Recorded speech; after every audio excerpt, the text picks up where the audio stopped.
Hello, I'm Dom. I'm a startup guru and I help people go from idea to app. In this video, I want to talk about one question that you should ask when looking to build an app. I would argue the most important question. Who are you building for? So let's start with what a bad answer looks like. Now, if I'm just chatting to people at a networking event or down the pub, very often a bad answer would be, we don't know who we're building for. And that can happen because you sort of get obsessed about the idea and what it does and less about who it serves and how. But the most common bad answer that I hear from my clients is everyone. Who do we build for? Well, everybody. And the idea is that you create as big a funnel as possible. The reason that this doesn't work is your messaging ends up becoming way too generic, so it doesn't connect with people, i.e. specificity sells. Secondly, it's hard to focus your teams and various stakeholders because they're all trying to do slightly different things. And then you can kind of lose identity in your product or service or app. So how do you get to a good answer? Well, that's where persona work comes in. So with a lot of definitions, what should a persona not look like? Well, it shouldn't have age. It shouldn't have gender. In some cases, it shouldn't have geographic location. All of those things are demographics. And demographics don't really tell you anything until you get to such a big number that it becomes statistically relevant. If you think about it, you might have a friend who's in the same demographic as you, but your needs and wants are completely different. Never really tells you anything. And when you're at the beginning of your journey of turning an idea into an app, you're not going to have those numbers, so it doesn't really help you. So what does a good persona look like? Well, I've had a lot of success with the products I've been building for my clients, and I tend to focus in on 4 categories.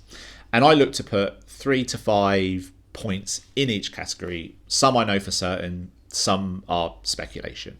Category number 1, needs and wants. These are the things that people want to acquire or obtain. It's good to think top level for these things. So for example, people don't need a taxi at 3 a.m. They want to go to bed after a long night out. Thinking about things at that top level will help you in the problem solving and the ideation. Category 2, motivations. These are the things that drive people forward. You can think of it as fundamental character traits like competitiveness or personal development. But there can also be values as well. So being inclusive or being climate aware.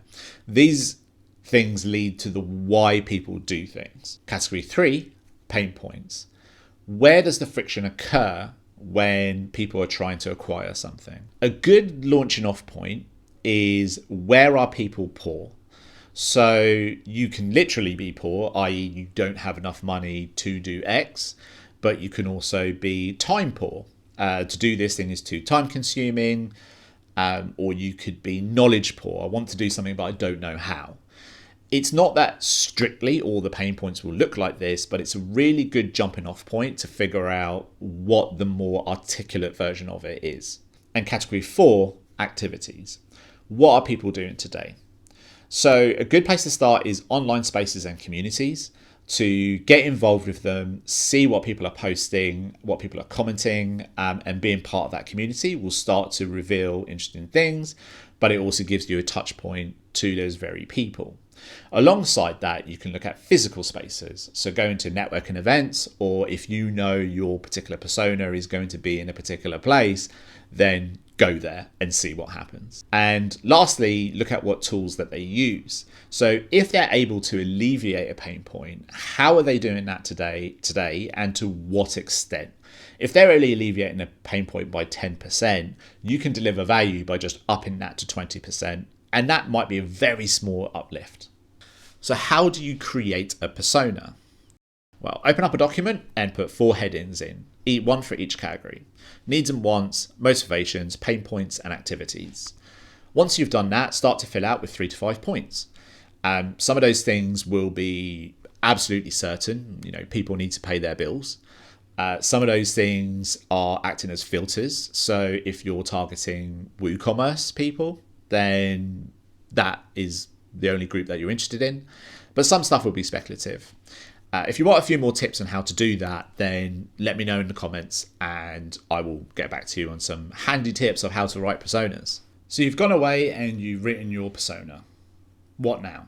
The ultimate aim is to find truthfulness in your persona. In this case, truthfulness is not binary. It's not a case that this persona is true or this persona is false. It's more of a sliding scale. If you go through all of your points and mark the ones that you know for certain for some reason, then you can say, right, if we're 20% truthful on this persona, then build something relative to that size. To go bigger than that means you're building on assumption, and assumption equals risk.